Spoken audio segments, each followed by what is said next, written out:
샬롬, 오늘도 반갑습니다. 오늘은 시편의 말씀을 가지고 쭉 한번 살펴보려고 합니다. 우리가 욥기와 함께 또 시편도요, 우리가 본 지가 얼마 되지 않기 때문에 한번 쭉 살펴볼 텐데요.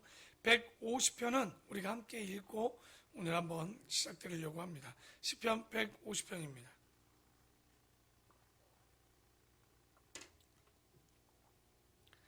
우리 다 같이 한번 읽고 6절까지 읽고 오늘 시편을 살펴보겠습니다. 시작. 할렐루야. 그의 성소에서 하나님을 찬양하며 그의 권능의 궁창에서 그를 찬양할지어다. 그의 능하신 행동을 찬양하며 그의 지극히 위대하심을 따라 찬양할지어다. 나팔 소리로 찬양하며 비파와 수금으로 찬양할지어다. 소고치며 춤추어 찬양하며 현악과 퉁소로 찬양할지어다.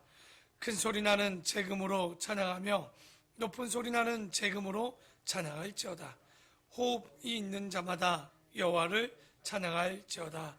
할렐루야. 아멘. 우리 이렇게 시편 150편을 보면 하나님을 찬양하는 그 찬양시로 시편이 마무리되어지죠.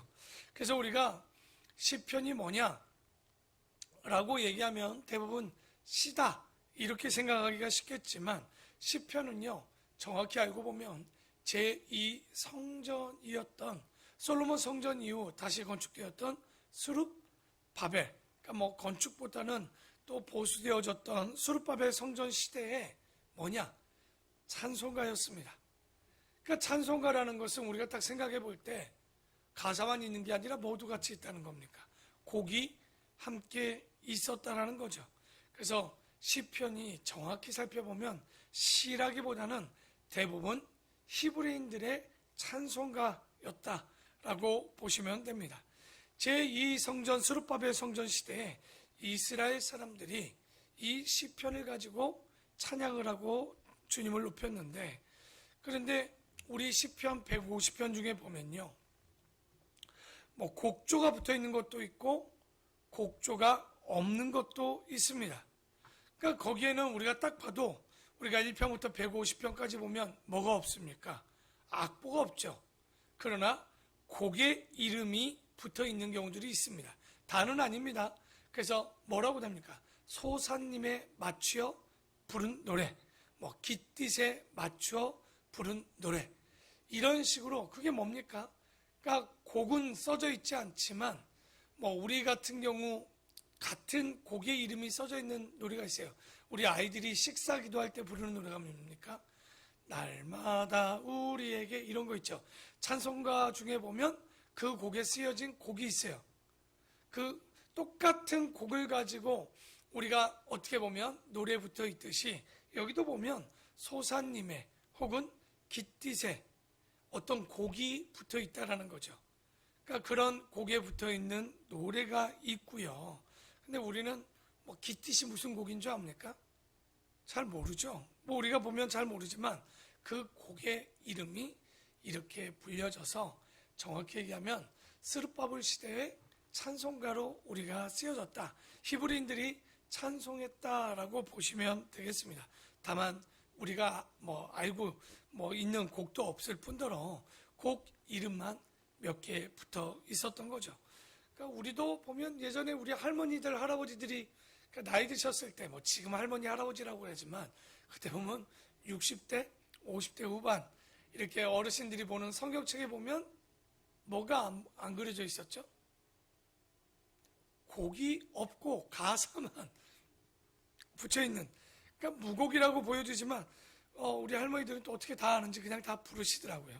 그렇게 돼 있는 것들을 보는데, 그래서 우리가 뭐 이런 것들을 가사 문학이다 라기도 하고 진짜 시로 쓰여진 것도 있는. 하지만 이 시편 150편은 원래 뭐를 위해서 쓰여졌다고요?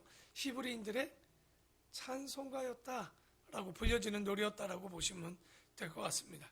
그리고 우리가 시편을 예전과 다르게 올해는 우리가 총 몇 번으로 나누어서 이렇게 봤습니까? 5번 나누어서 보았습니다. 근데 왜 5번 나누었느냐? 시편 자체가 몇 권으로 편집되어 있냐면 5권으로 편집이 되어 있습니다. 곧 이 얘기는 한 번의 시편이 다 편집되었던 것이 아니라 한 번 모아서 한 권, 또 한 번 다 수집해서 두 권, 이런 식으로 총 5번 편집이 되어 있었던 것으로 우리가 보여지고요. 그러면 시편이 기록된 시기는 언제냐? 우리가 한번 살펴봐야 되겠죠.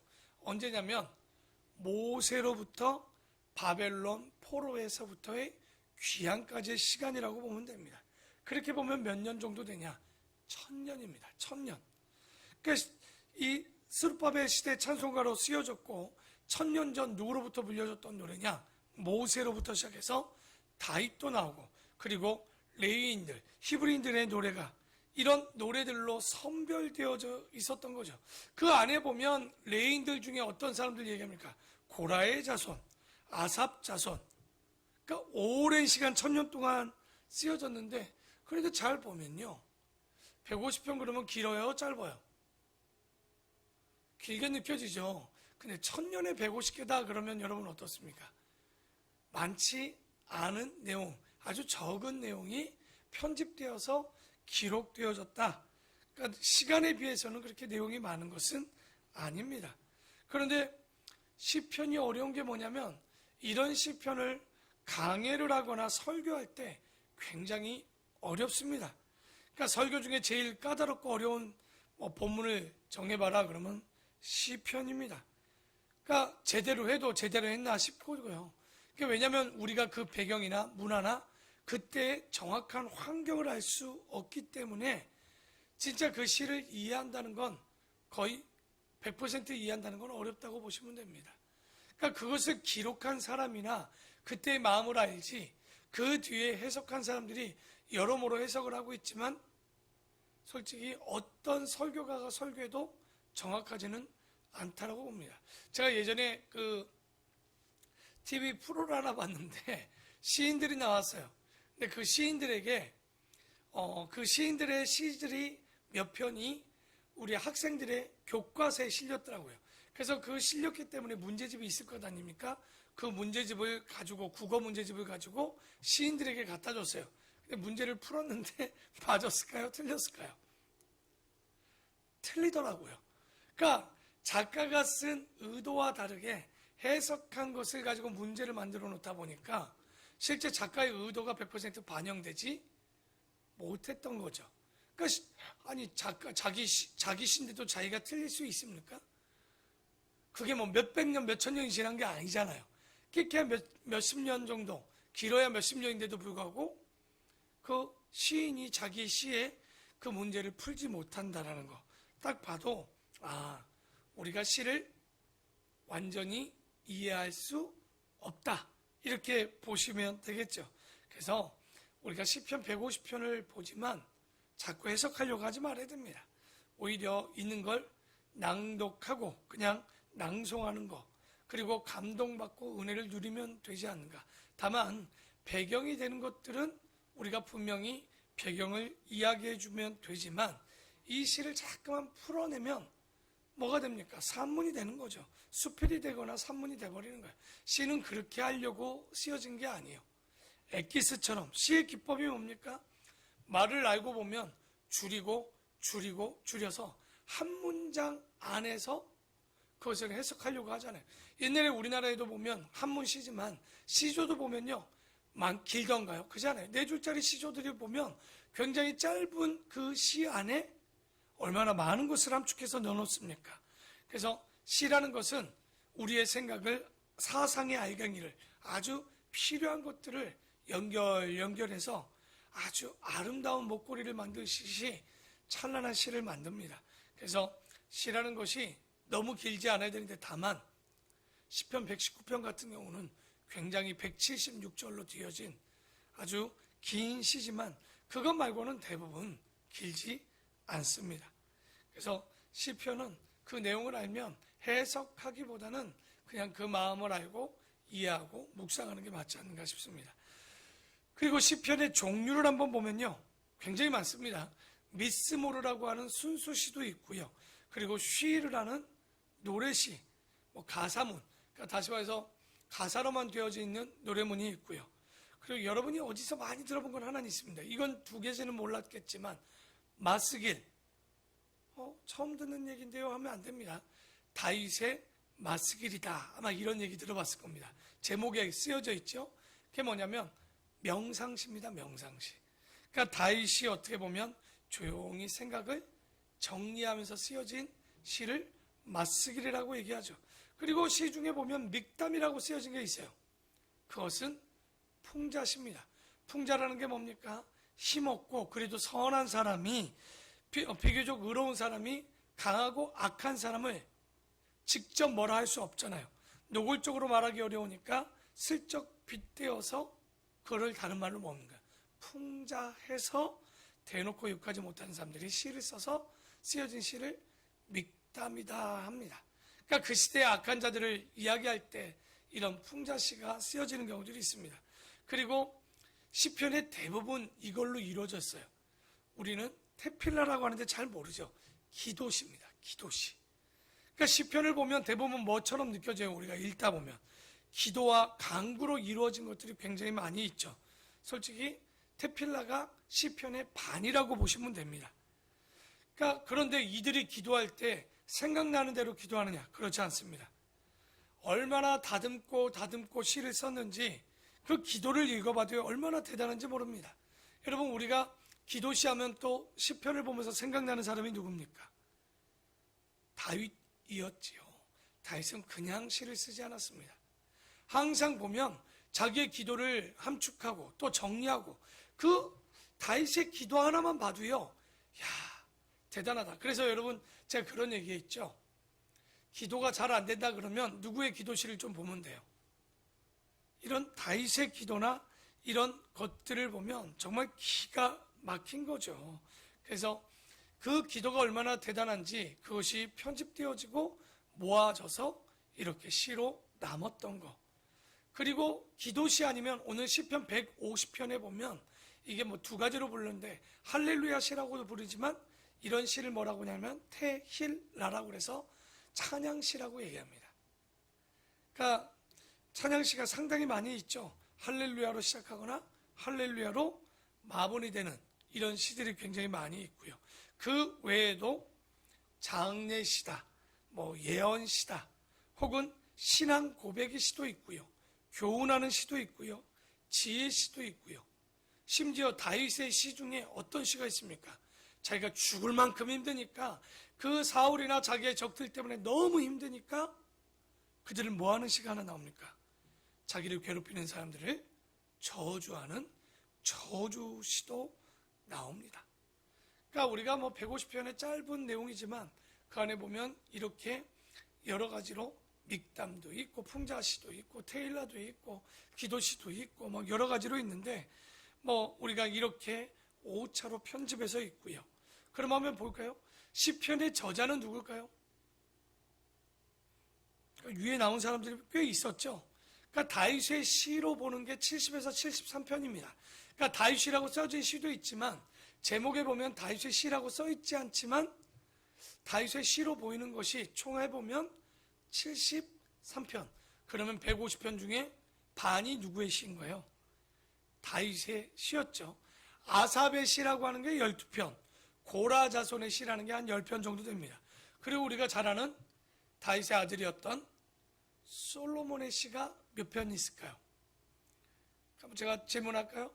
솔로몬이 이 전 잠언에 보면 그가 쓴 시편이 1005편이라고 나옵니다. 근데 남아있는 게 몇 편 정도 될 것 같아요? 안타깝게도 3편밖에 안 남았습니다. 하나는 아가서, 그리고 시편에 딱 2편 정도밖에 들어있지 않아요. 굉장히 아쉽죠? 그러니까 좀 많이 들었으면 좋겠는데 그가 행한 악이 좀 있어서 그런지 몰라도 그 1005편 중에 그 지혜로운 자의 시가 3편밖에 남지 않습니다. 그리고 또 보면 어느 때부터 시편이 기록됐다고 그랬죠? 모세 때라고 그랬죠? 그러니까 모세의 시가 좀 있고요. 해만과 에단과 그리고 우리 시편 119편은 누구의 시로 봅니까? 우리는 에스라가 뭐 한 편 정도 썼다라고 보는 거죠. 그리고 성전으로 올라가는 노래 시편 120편부터 보면 15편이 있고요. 할렐루야로 시작하고 할렐루야로 끝나는 시가 11편 정도 있습니다. 그래서 놀랍게도 뭐 아까도 얘기했지만 70에서 73편이 다윗의 시였는데, 그러면 다윗은 시인도 아니었는데 어떻게 이렇게 많은 편을 남길 수 있었을까요? 실제 다윗은 뭡니까? 목동이었고, 그리고 그의 직업은 군인이었죠. 그리고 뒤에 차후에 그는 왕이 됩니다. 정치가였죠. 그런데 그는 목동일 때부터 뭐를 했습니까? 음악가였고, 작곡가였고, 작사가였고, 연주가였고, 요즘 같으면 이런 사람을 뭐라고 부르냐면 멀티 플레이어라고 합니다. 못하는 게 없는 거죠. 뭐든지 잘하는 거죠. 악기를 만들기까지도 잘하는 사람이에요. 그러니까 음악 쪽에 종종 보면 그런 사람들이 있죠. 음악도 잘하는데 공부도 잘해. 그런데 참 이 사람들이 지식도 많아. 참 부러운 사람들이 굉장히 많이 있습니다. 근데 이 사람이 항상 목동을 하면서 영감이 넘쳤던 사람 같아요. 왜 그럴까요? 묵상하는, 아까도 나왔지만 마스길, 다윗의 마스길이다. 그러니까 앉아서 기도하는 시간이 많았다고 저는 봅니다. 그러니까 기도하면서 묵상하면서 이 기도가 시가 되어지고 나머져 있었던 거죠. 그래서 시는 아무나 쓸 수 없습니다. 아무리 봐도 시는요, 영혼이 깨끗한 사람, 가장 맑은 사람, 어떻게 보면 그 말에 엑기스를 쓸 수 있는 이런 집중력이 있었던 다윗과 같은 사람이 쓸 수 있지 않는가. 그렇기 때문에 이렇게 함축적인 언어를 푼다는 것은, 그러니까 많은 시편 기자들이 뭐 시편을 설교한다 하지만 솔직한 얘기로 100%그 시를 해석할 수는 없다고 보는 게 맞습니다. 자, 그러면 오늘 우리가 150편 봤으니까요, 또 맨 앞편도 한 편 보고 가야 되겠죠. 시편 1편입니다.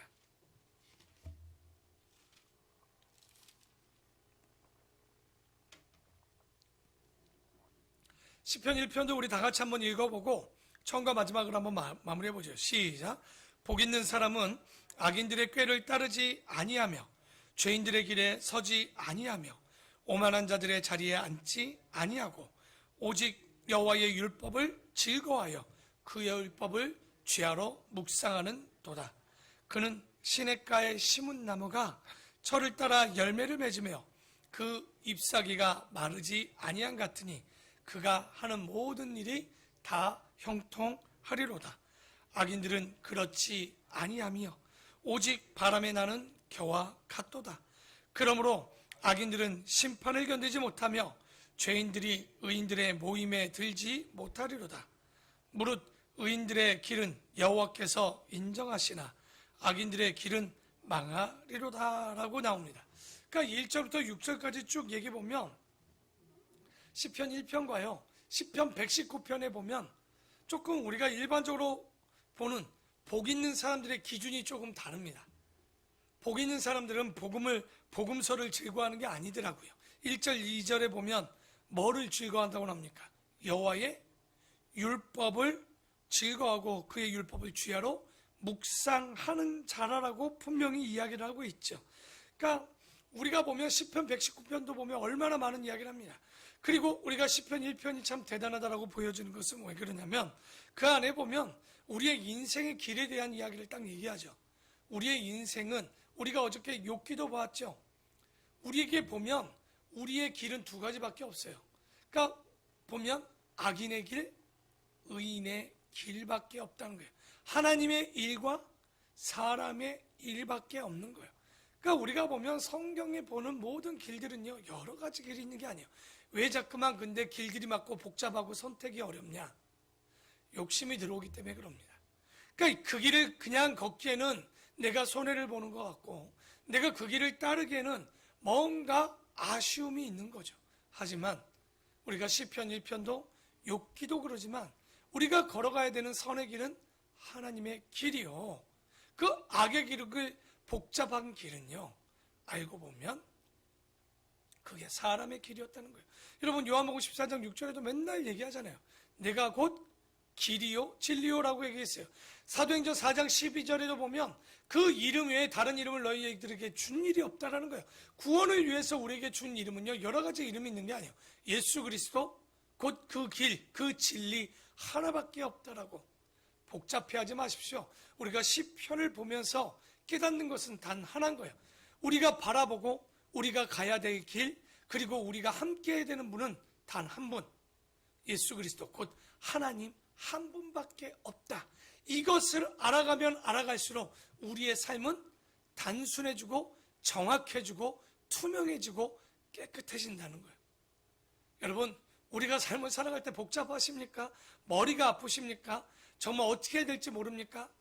근데 죄송한데요, 그럴 때일수록 여러분 집중하셔야 됩니다. 왜냐하면 우리가 진짜 하나님의 길을 보는데 복잡할까요? 혹은 하나님의 뜻을 따르는데 우리가 그렇게 복잡할 수 있을까요? 저 또한 답을 분명히 알면서도 그 길을 걷기가 버거울 땐 그 길이 복잡해지고 선택의 갈래가 많아지더라고요. 그러나 신앙이 정말 여러분 하나님만을 바라보는 그 집중과 단순함을 가지면요, 그렇게 어렵지는 않습니다. 그냥 주님만 선택하면 돼요. 생명과 사망의 길 중 가운데 생명의 길을 선택하시면 된다는 거예요. 그래서 이 일을, 율법을 따르는 것이 즐겁다라는 것은 하나님의 백성이 따르는 길이 너무나도 뻔하고 단순하니까 즐거운 거죠. 그 길이 복잡하는데 어떻게 즐겁겠습니까? 그래서 시편 119편에도 보면 우리가 에스라가 썼다라고 볼 수밖에 없었던 이유는 그 내용을 보면 되죠. 1절부터 22절, 그러면서 176절까지 보면 절마다 나오는 강조점이 단어가 나오죠. 주의 법도, 율례, 증거, 도, 그리고 계명, 말씀, 한 절도 예외 없이 나오는 전부 뭐를 찬양하는 거예요? 하나님의 말씀, 하나님의 성경을 찬양하고 있다라는 거예요. 그 시편 119편, 그리고 많은 시들이 두문시로 많이 써져 있죠. 두문시가 뭡니까? 히브리어가 자음 22자로 되어 있습니다. 그런데 이 첫 자를 떠서 쓰여지는 시를 두문시라고 얘기하는데, 당연히 시편 119편은요 어떻게 되는 거예요? 22자의 시가 정확히 몇 번? 8번 반복되는 거죠. 그러니까 이렇게 쓸만한 사람은요 누구밖에 없다라고 보는 거예요. 에스라 밖에 없다라고 봅니다. 그래서 오늘 우리가 시편을 보면서 저는 그렇게 정리하고 싶어요. 시편은 뭐냐? 주님을 향한 집중입니다. 왜냐? 그 시를 쓸 수 있는 사람들은 누구냐면 주님을 집중하고 하나님만을 바라본 사람만이 하나님을 향한 시를 쓸 수 있었던 거지, 결코 하나님을 바라보지 못한 자가 시를 쓸 수 있는 것은 아니었을 거예요. 근데 하나님을 바라봤다는 게 뭐겠습니까?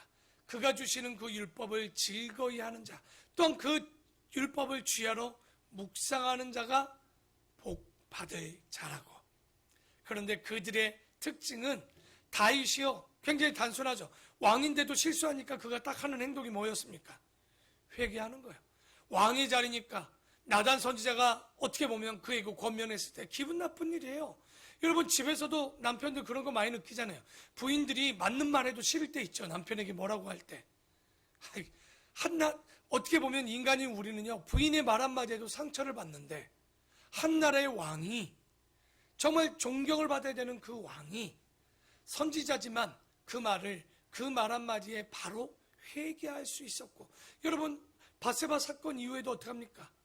그가 얼마나 눈물을 흘리다가 잘못함을 알고 그가 이것이 하나님이 주신 대가라는 걸 깨닫고 첫째가 죽었을 때 눈물을 멈추고 다시 하나님 앞에 바로 쓴 것을 보십시오. 그러니까 우리가 성경의 사람들을 보면 특징은 그렇게 복잡하지 않아요. 여러분 삭개오가 예수님을 만났을 때 제일 먼저 했던 게 뭡니까? 자기 가진 재산의 반을 나누고 그 반 중에서도 자기가 남들의 것을 토색한 것에 4배를 갚아내는 것을 보십시오. 그게 가능한 일입니까? 마태를 보고 주님이 얘기합니다. 나를 따르라 할 때 마태가 고민하던가요? 제자들을 부를 때 그러니까 생각해보는 사람들이 있었죠. 근데 죽은 자의 제사는 못하는 뭐라고 합니까? 장례는 죽은 자가 지낼 것이고 산 자는 산 자가 지내야 된다라고, 산 자를 위해서 살아야 된다라고 예수님이 얘기하지 않습니까? 그 얘기는 뭐냐면 복잡하지 않습니다. 신앙은요 따르라면 따르면 됩니다. 가라면 가면 됩니다. 그게 믿음이고 그게 순종인 거예요. 여러분이 삶을 살아갈 때 자꾸만 복잡하고 자꾸만 불투명해진다는 얘기는 뭐가 많이 껴져 있는 거예요? 우리의 욕심이. 시편은 그 욕심을 버린 자들이, 주님만을 바라본 자들이 쓰여진 시가 저는 시편이라고 보여집니다. 오늘 이 시편을 쓴 기록한 자들의 마음처럼 우리의 마음에도 주님을 찬양하고 주님을 노래하고 주님을 묵상하고 또 이 안에서 주님에 대한 이야기들을 깊이 보시면서 정말 이렇게 나도 살아야 되겠다. 이런 마음은 갖지 말아야 되겠다 하는 아주 지혜로운 우리 모든 성도들이 되기를 축원합니다. 기도하겠습니다.